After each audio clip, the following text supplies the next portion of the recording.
Hi guys, welcome back to my YouTube channel. If you're new here, my name is Sophie and I share fitness and lifestyle content after losing over 100 pounds in weight. So this lovely lady is Justine. Justine has been doing all of my lymphatic drainage massages post-surgery. I'm just going to give you a bit of spiel on who Justine is because she's a very big deal. I hope you don't mind me reading this. No, it's fine. So Justine's been a lymphatic drainage therapist for the past 12 years and is Dr. Vodda trained. Before qualifying, Justine worked at the breast cancer unit in Wythenshawe and decided to train in lymphatic drainage. Justine's background is complementary therapies, but now dedicates her time to treating patients post-surgery, as well as treating ladies with lipedema. So I thought it'd be really good for Justine and I to have a chat. I've had so many people message me asking about lymphatic drainage, and to be honest with you, it's something I hadn't heard of until I had my tummy tuck. I think it was after my tummy tuck that I found out about it. So I thought we could have a bit of a chat. That's fine. Learn a bit more in detail. Brilliant. What do you think the best way is to prepare for a surgery such as a tummy tuck or an FDL like I've had? Well, it's a big deal, isn't it? It's a really big decision that you're making, and it's not a decision that you make overnight. You think about it for a long time. The best advice I can give is, first of all, try and get down to the best weight possible.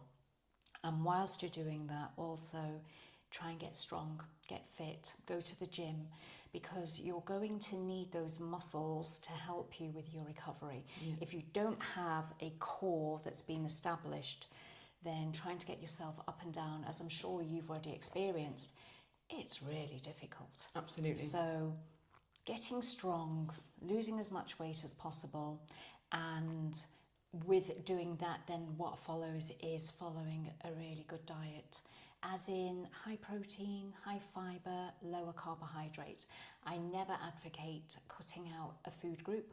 They are all important, they all have their place, but a high protein, high fibre diet just helps your tissues, you're not sugar spiking, your tissues aren't congested. So that's what I would recommend. And then 2 weeks prior to your surgery, if you do have a bathtub, is bathing in Epsom salts at least 3 times a week for at least 20 minutes. And the reason for that is scientific, because reverse osmosis takes place. What's reverse osmosis? So that is, we know that salt breaks down protein. The fluid sat in your tissues is a mixture of protein, salt, water and fat. And it's got nothing to do with your diet. It's just the fluid that has been secreted into your tissues. And so if you have a sluggish lymphatic system, which if you are overweight you may have, if you're holding on lots of skin, it may be sluggish, that fluid over time becomes thicker. So you know when you open a pot of yogurt and on the lid it's all thick, but it's all liquidy. It's the same in our body. Those protein molecules bind and thicken. So then the lymph system cannot reabsorb that fluid. So bathing in Epsom salts for at least 20 minutes, reverse osmosis takes place, which means the molecules penetrate through the dermis, through your skin, and they start to dissolve that thickened fluid, and then you can reabsorb it through your lymph system. So amazing. That is why when you've had a really good Epsom salt bath, you find that you're needing to go to the toilet more, your bladder's full, because your body is getting rid of excess fluid. And for somebody like myself who didn't know that prior to surgery but is now 7 weeks post-surgery, would I still benefit from an Epsom bath, for example, twice a week? 100%. Once you've healed, once every single scab has gone from your scars and your incisions, so there's no entry point for any infection, then absolutely. Okay, fine. I advocate Epsom salts 100% to everybody. Amazing. So twice a week, you'd say? Yeah, 2 to 3 times a week. Yeah. Okay, phenomenal. What supplements, food are good for recovery? Okay, protein is key. Protein is key to helping your tissues recover. So lean proteins, if you're a vegetarian, then we're looking at pulses, nuts, seeds, get your protein that way. If you do eat meat, poach some chicken breasts, shred them and have them with roasted vegetables and a little bit of quinoa or some rice or pasta, whatever you like, which is tasty. So protein is important, fibre is, because you are full of medication, it binds you up, you need to body still needs to work properly, so high fibre. And then collagen is good. Okay, a decent collagen is really, really good to help again, because it's helping with your connective tissue, with the collagen and elastin in your skin. Does it matter whether it's a powder form or a tablet form? It doesn't matter. Okay. Whatever's your preference. Okay. Personally, I put it in my coffee of the I was morning. thinking of that because Yeah. I hate taking tablets at the best of times, so a powder would be better, I think. Powder's fine if you like it in your coffee or your protein shake or whatever suits you. Once a day? Once a day, that's enough. They always tell you the recommended allowance anyway. If you have too much, you get tummy ache. Yeah. You don't feel so great. Yeah. So collagen, vitamin A, vitamin D, zinc and magnesium. Okay. They are the key supplements for post-surgery recovery. Okay. Just have a word with your surgeon and just say, I'm going to take these supplements. When would you recommend? Okay. Some of them may have some blood thinning properties, so I would say just ask the surgeon, but normally 2 weeks post-surgery you can start taking them. Okay, fine. And you mentioned the blood thinning properties. I wasn't aware that after my surgery I would have to then take blood thinners, so I injected myself once a day for 7 days post-surgery to avoid blood clots and things like that. Absolutely. Scary, but... It is scary. And as much as you want to just lie in bed or lie on the sofa and recover, movement is important just to help. That's why you wear those compression stockings post-surgery. Oh, I thought it was for fashion. They're gorgeous. And they squeeze everything. They squeeze everything, but sexy. Yeah, prevent a DVT, absolutely. Amazing. Oh, the question that I was absolutely dreading, but also one that's very important that we talk about. Why do I have to wear a garment? Oh, to compress you. Okay. Our skin is really stretchy and it fills with fluid.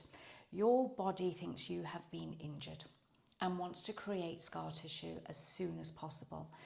So if you are compressed, your skin cannot stretch with fluid and create scar tissue. Okay. So that is why. The analogy I always give is, imagine the ceiling of this room is your skin, the floor is your muscle wall, and the space in between is the fat. Okay. Okay?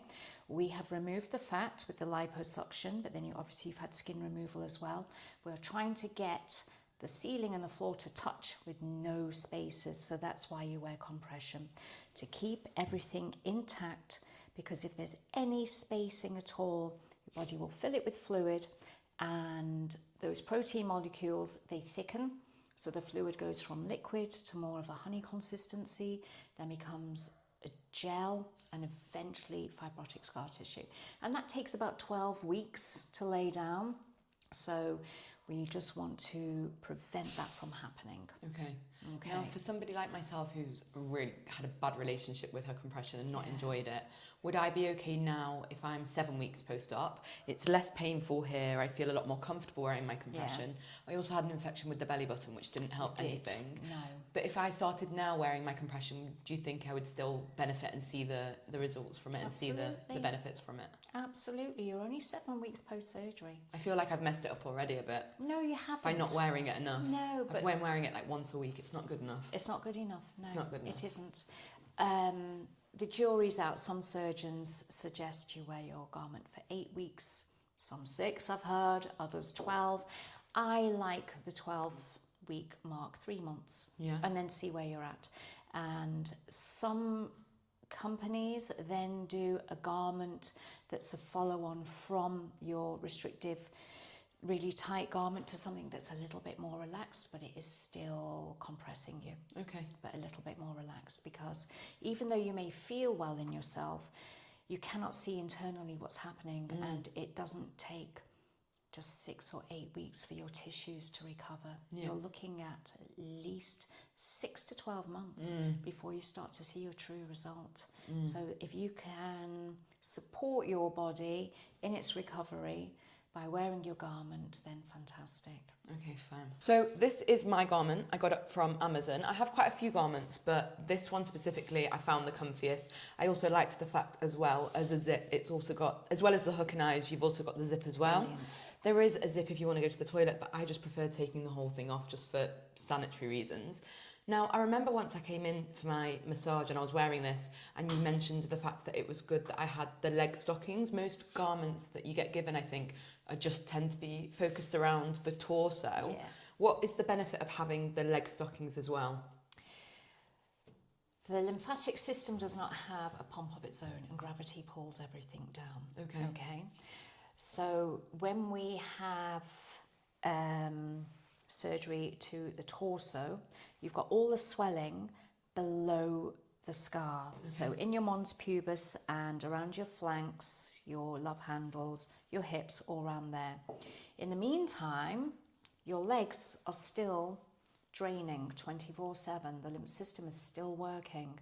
And when you've had trauma in that area, they're not going to drain as efficiently because of all the trauma in the lower body. Okay. So if you're compressing the leg as well, that encourages the leg to drain, so you don't end up with really big swollen thighs Okay. and ankles, because it will just travel down. Right, because of Okay. gravity, Because of basically. gravity, yeah. Yeah, no, it makes complete sense. All right, slap on the wrist. I will be wearing my compression more. Good. I think it's also, even though it's very much undiagnosed and self-diagnosed, apparently it's an ADHD thing. We don't like to be compressed.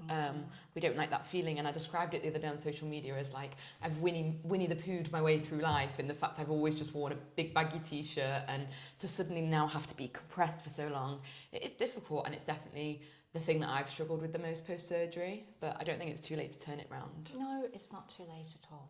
Okay. Absolutely. Thank you Yeah. for the reassurance. We have covered this a little, but why do I feel so swollen after surgery? Again, because your body is in crisis, it's been injured. Even though you've chosen this injury, it has been injured. So the lymphatic system is focusing on that area, trying to create scar tissue as quickly as possible. So your body is working overtime, focusing on that area, and that is why you swell up, because of all of that trauma to the area and your body wanting to fix you as quickly as it can. Okay, I mean, it makes sense. I've seen a lot of people talk about it, but I noticed a lot more swelling in the places where I'd had liposuction as opposed to specifically my tummy tuck itself or my FDL. I'm assuming that's to do with all of the trauma that comes from having that liposuction. Absolutely. Liposuction is really traumatic. Yeah. As wonderful as it is, and the results you get are fantastic, the tissues have been damaged. Okay. So again, that is really, really painful. All your nerve endings are screaming at you, saying there's a crisis here. So that is why it's so painful. Yeah, it's horrendous. More painful, which I found mind-blowing. I found that the pain from the lipo way worse than the pain from the actual surgery, which is crazy, isn't it? It is, absolutely. It's quite traumatic to the body. So let's speak about the massages, the lymphatic drainage massages. Okay. I feel like I'm with the pro. So maybe if we just talk about, to begin with, if you just tell me a bit about what specifically the massage is doing, the drainage is doing, and why we need it as well. Okay. Because when I first came to you, I'd never even heard of a lymph node. No, you hadn't, had you? And no. I think I'm somebody that has lipedema. Lipedema, absolutely, yeah. So for you to bring me into this world of lymphatics, I was just mind blown. And I feel like there's a lot of people that won't know what it is, and they should, especially if they're considering surgery. Absolutely. It's a lot of questions. I'm so sorry. This is why I'm not Graham Norton. First question. What is manual lymphatic drainage? Manual lymphatic drainage, MLD for short. What is MLD? Let's start with MLD. What's MLD? We are manually encouraging your body to reabsorb fluid that is sat in your tissues. Okay. That's it in a nutshell. Okay. So our lymphatic system runs alongside the circulatory system, but it doesn't have a pump of its own. But just like the circulatory system, we have veins carrying fluid, but these veins are called lymphangians. Okay. So everything is going in one direction. It has valves just like our blood veins do. But within these lymphangians, within this network of drainage, we then have lymph nodes. So lymph nodes are these little filters that have 3 entrances and 1 exit. And within the node is like several little cycles. It's like a washing machine. So if you have put loads of wonderful body lotion on and it's got parabens and sulfates and perfumes and everything in it, that's absorbed through your skin, sits in your tissues. The lymph nodes then filter that for you, okay? And then the fluid carries on all the way up to here. So we call this area here above our collarbones terminus. And that's why when you come and see me, I always start at the neck. Because we have to open up terminus first. And then we open up all the different pathways so that when I start working on your swollen area, the body will then carry that fluid away and bring it up here. Okay. To the terminus. To terminus, where it terminates. Absolutely. Supraclavicular, but we just call it terminus. The lymph nodes also are working with our immune system. So when you have a sore throat and you wake up and you don't feel so great and you go, oh, my glands are up, those are your lymph nodes holding on to that virus or that bacteria. They've closed the entrance, they've closed the exit, and it's then called on your immune system to come and help. And so it's really important, the lymph system, because if it isn't functioning properly, if it's sluggish, if it's congested, and then you do get ill, it can't help you fight anything because it's already not working at its premium. So it's important to keep the lymph system moving and working. Okay, so following on from that then, why is MLD so important after having something such as a tummy tuck or something like that? Because you're so swollen. So as we all know, if you come across a stagnant pond, it's not very healthy. Stagnant water is usually full of mucky germs and full of yeah, it's rubbish. not clear. So you're swollen, the lymph system is not taking that fluid away, and then ultimately you could get infections or just not recover as well as you would.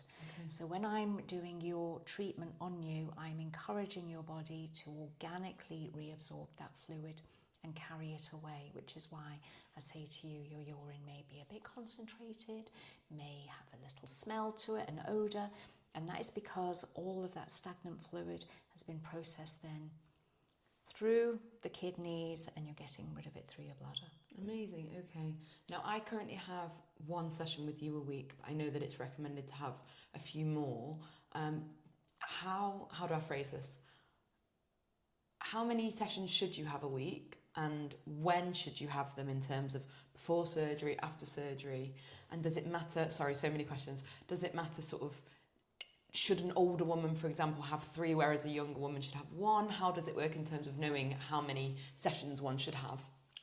If we were in Europe, okay, where lymphatic drainage is more recognised than it is here, then you would be having it every day.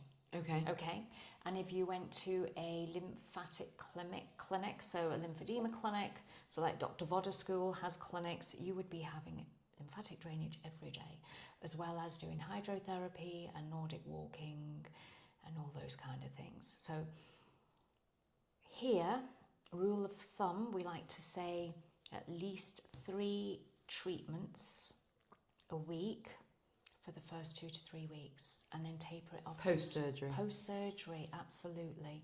Some people come and see me pre-surgery. I say, have a few Epsom salt baths, come and see me. Let's get your lymphatics moving and clear everything ready. Clear your tissues ready for your surgery.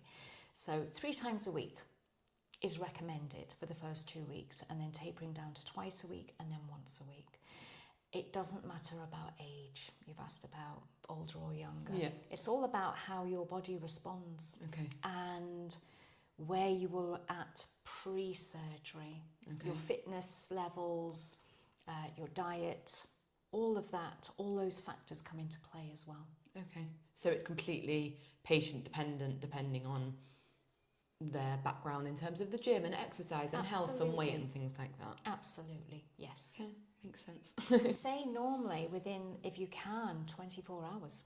Oh, really? Yeah. And then people will get in touch with me and say, I I'm in so much pain. Yeah. I cannot bear the thought of you putting your hands on me. Yeah. But it's so relaxing, as you know. Yeah. And quite often, more often than not, people get off the table and say, I feel so much better. Yeah. I'm relaxed, feel better. I came to you for my first treatment a week post-surgery. Yeah. And I was terrified. I know. Because I didn't know what to expect. And I also didn't know, I was in so much pain. My incisions were so fresh. And I just thought, God, I'm going to this lady and she's going to put her hands all over me and she's just going to hurt me. And it's just not the case. It's not the case. And I found it amazing how the treatment focuses on specifically going around the scar so that it's not directly hurting you. No, because it's a skin manipulation. So we're moving the skin. So we don't have to work over the actual scars. I can work around dressings, work around scars, because the skin is seamless. So as you're moving the skin just near the area, then it is still draining. Okay, makes sense. I'm coming for my first lymphatics massage appointment. Yeah. What do I wear? People ask me that all the time. Something really comfortable. You know yourself. Getting dressed and undressed is really difficult and takes time. Obviously, you're in your garment. I do ask people to bring underwear. Not everyone wears underwear because of the garment. Yeah, when I put on the garment, I don't wear underwear underneath it. I see that as my underwear. Exactly. So I always ask, please bring some underwear if you can. That would be helpful. If you don't, it's okay. I have disposable underwear you can slip on. Something comfortable that you can just pull on and off without much effort. Obviously, I help people. I'm more than happy to help you with your trousers, your top, something with a zip, rather than having to lift your arms up and stretching the skin. So yeah, something really easy. I've had girls come before today and they're wearing their boyfriend's tracky pants and their boyfriend's hoodie because obviously they're in loose clothing, they're swollen, they don't feel great. Yeah. That makes sense. It's funny because I've come wearing an array of outfits to you. Yes. And I feel like where I've benefited the most is where I've been like the most naked I can be. Yeah. So a sports bra, nothing too compressing, but a sports bra or a Calvin Klein style bra, and then some boxers or some big knickers or period knickers or something like that. Exactly. And again, women have come to me in the past wearing their husbands or boyfriends' boxers shorts. Yeah. I bet you've seen it all. I've seen it all. Could write a book. Give Victoria's Secret a run for their money. Lymphatic drainage and lymphatic massage have been blurred. Yeah, massively. They've been really blurred. So I've had people come to me and they said, I've taken my painkillers because I know you're going to hurt me. I don't hurt people. Lymphatic drainage does not hurt people.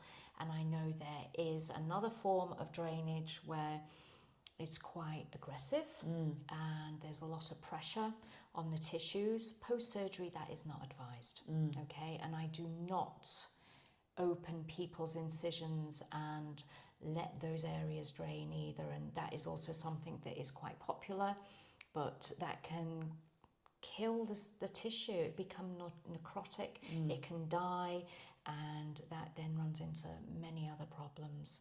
So lymphatic drainage means that your practitioner, like myself, has a knowledge of anatomy and physiology, and it is medically based. So if your primary drainage route is compromised, I will then know how to reroute it to a secondary drainage route. Which you wouldn't do if you didn't have the medical background. No, if you're just doing massage, that knowledge is not there, because it took me over a year to get my qualifications, because it's really rigorous and thorough, and we have to have a full knowledge of every drainage route in your body so that we benefit you and don't harm you. Okay. Yeah, no, it makes complete sense. Oh, Justine, thank you so much. You're so welcome. I feel like I knew absolutely nothing going into this, and I feel like meeting you and having my massages with you has massively helped my journey. And I'm not just saying it because we're on camera, but even every single time I come for a massage, I genuinely feel better afterwards. I feel like I can stand more, my posture's better, my movement's better. Yeah. Sort of cripple in and like run out. But thank you so much. You're so welcome. Hopefully we've helped at least one person on their journey. I hope so. Yeah. And thank you as always for watching, guys. Make sure to like and comment on this video if you have enjoyed it. And if you have enjoyed this style video as well, maybe we will do a few more sessions with Justine in the future. Maybe we'll even do a live lymphatic massage. It's just something to think about. Yes. Maybe we'll have a chat about that. Make sure I'm wearing my boyfriend's boxers and underwear. But thank you so much. And as always, I will see you in my next video. Bye, guys.